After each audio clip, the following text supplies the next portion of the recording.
তেবামনি কিয়া দাসী ৰাখোকা ৰিবা ৰিবা ৰিবা ফুই ৰিবা সাকাই সুঙি দিম দাকাই ৰিবা ৰিবা ৰিবা। নমস্কাৰ, ৱেলকাম টু মাই চেনেল হানা এণ্টাৰটেইনমেণ্ট। আজি আপোনালোকক বিশেষ এজন ব্যক্তি প্ৰতিভা পাণ্ডেৰ বঁটা লাভ কৰা ব্যক্তিজনক মই আজি চিনাকি দিবলৈ ওলাইছোঁ। মোৰ চেনেলত আহিছে সিহঁতৰ কেতিয়াৰ পৰা ষ্টাৰ্ট শিল্পী গানৰ লগত জড়িত হ'ল সকলো কথাখিনি আপোনালোকে নিশ্চয় জানিব পাৰিব। চ' ইতিমধ্যে মোৰ লগত আছে, সিহঁতৰ নাম দীপক পাম। গান একচুৱেলি মই প্ৰথমতে মোৰ জীৱনত ক'ব লাগিব, মই প্ৰথমবাৰৰ বাবে ভূপেন হাজৰিকাৰ গীত গাইছিলোঁ। তাৰপিছত এনেকৈ আমি আমাৰ অঞ্চলত প্ৰতি বছৰে 15 আগষ্টত আমি নাটক কৰিছিলোঁ। নাটক কৰোঁ, গান কৰোঁ এনেকুৱাকৈ। তেতিয়াৰ দিনত মই বিশেষকৈ বিহুগীত গাইছিলোঁ আৰু এনেকৈ লোকগীত, অসমীয়া গীত সেইবিলাক গাইছিলোঁ। এনেকৈ থাকি মই অৱশেষত কিবা এটা ঈশ্বৰৰ এটা কিবা অৱদান যেন লাগিছে।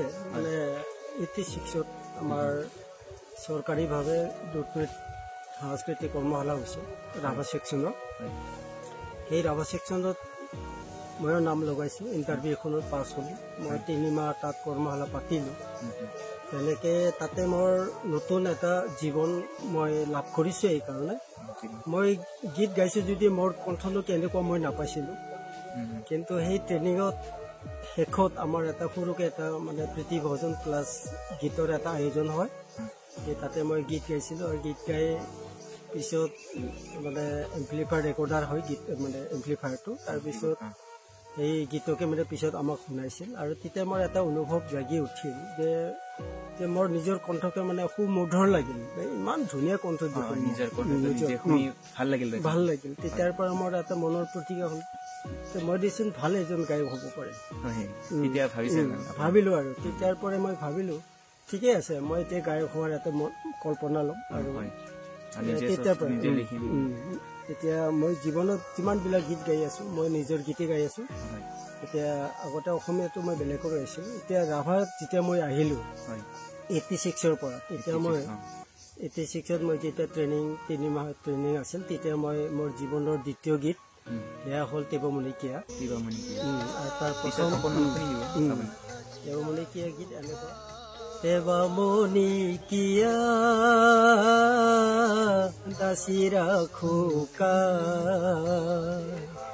তেবা তো আয়াঙি বাজাৰ খোসা তেবা তো আয়াঙি বাজাৰ খোসা তেবামনি কিয়া। ঠিক তেতিয়াৰ পৰাই মই আকৌ মোৰ এটা জীৱনৰ এটা ভৱিষ্যত এটা পণ ল'লোঁ যে মই গানৰ কিবা এটা কাহিনী আছে বা কিবা এটা জুতি হৈছে কাহিনী। এতিয়া ধৰক মোৰ নিজৰ লগতো থাকে অলপ, আৰু কিছুমানৰ পৰা অলপ টানি আনিলোঁ। মানুহ দুখ লাগে, মানুহৰ জীৱনটো ব্যতিক্ৰমী জীৱন, এটাৰ পাছত এটা কিবা এটা হৈয়ে থাকে। ঠিক তেনেকে জীৱনটো মোৰো কিছু লাগিছিল আৰু কাৰোবাৰ পৰা তেনেকুৱা লৈ কিনে গীতটো মই বান্ধি কৰিছিলোঁ।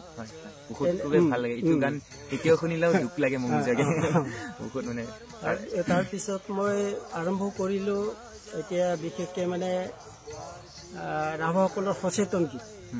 আমি ধৰক বক্তব্যৰ যোগেদি আমি সচেতন বক্তব্য পাওঁ, কিন্তু গীতৰ যোগেদি আমি সচেতন গীতবিলাক নাপাওঁ। কিন্তু মোৰ কথা হ'ল মই গীতেৰে জাতিক কিছু জাতিক মই সচেতন দিয়াৰ এটা মোৰ লক্ষ্য আছিল। তাৰ কাৰণে মই বিশেষকৈ সমাজপ্ৰেমী, জাতিপ্ৰেমী এইবিলাক গীতৰ ওপৰত মই বিশেষকৈ সাধনা কৰিছিলোঁ।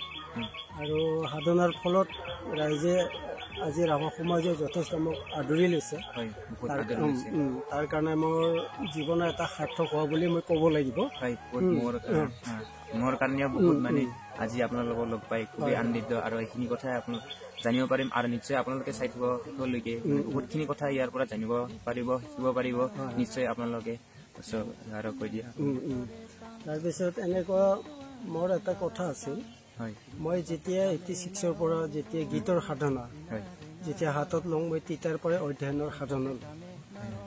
আমি গীতেৰে যদি জাতিক আগুৱাই লৈ যাব লগা হয়, তেতিয়া আমাৰ অভিধানৰ ভাষা প্ৰয়োজন হয় প্ৰয়োজন সাধাৰণ ভাষাইদি মানে সচেতন দিয়াটো অলপ কঠিন আছে হয় তাৰ কাৰণে মানে এনেকুৱা অভিধান ভাষা মানে ডিক্সনাৰী য'ত মানে ডিক্সনাৰী ব্যৱহাৰ হয় এইবিলাক ভাষাৰ কাৰণে মই বহুত জাগাত ঘূৰিলোঁ এতিয়া প্ৰয়াত মণি ৰাভা প্ৰয়াত চমৰ সিং এইবিলাক মোক যথেষ্ট সহায় কৰিছিল আৰু ইফালে লিষ্টিৰ অংশ এতিয়াও আছে বিনয় ৰুংডু নৰেন হাকচাম এইবিলাকৰ ওচৰত মই গৈছোঁ আৰু তেনেকৈ মানে মণি ৰাভাই মোক ভাল এটা আশ্বাস দিছে হয় যে এনেকুৱা অধ্যয়ন কৰা মই জীৱনত তোমাকে প্ৰথম পালোঁ গীতৰ সাধনত এনেকুৱা অধ্যয়ন কৰা মই জীৱনত প্ৰথম তোমাকে পালোঁ এনেকুৱাকৈ মানে এতিয়া সেই অধ্যয়নে মোক সঁচাকৈ আজি ধৰক ৰাভা সমাজৰ যিকোনো অনুষ্ঠানত আঁকোৱালি লৈছে আৰু আজিলৈ মই সেই গীতৰ মানে সাধনা বা গীতৰ আধাৰত মই যিকোনো অনুষ্ঠানত আজি মই ওতঃপ্ৰোতভাৱে জড়িত হৈ আছোঁ আৰু অনাগত দিনলৈকেও শাৰীৰিক মানে ক্ষমতা থকালৈকে এইখিনি সহায় কৰাটো মোৰ এটা মনৰ প্ৰতিজ্ঞাবদ্ধ আছে তাৰপিছত মই এইখিনিতে ক'ব লাগিব মই যিমানখিনি মোৰ গীত প্ৰচাৰটো এতিয়া কৰাচ প্ৰচাৰটো আমাৰ এটা সীমাৰেখাৰ নিচিনা আৰু কি মই ক'ব লাগিব এইটো বিশেষকৈ মেঘালয় গোৱালপাৰা কামৰূপ আৰু বঙাইগাঁৱতো কৰিছোঁ এবাৰ এনেকৈ মানে এইখন অঞ্চলতে মই বিশেষকৈ মানে জাতীয় মানে ভাষাৰ যিটো গীত সচেতনী গীত হওক সমবেত গীতে হওক বা বিভিন্ন আধুনিক গীতে হওক এইবিলাক মই অংশ লৈ আছোঁ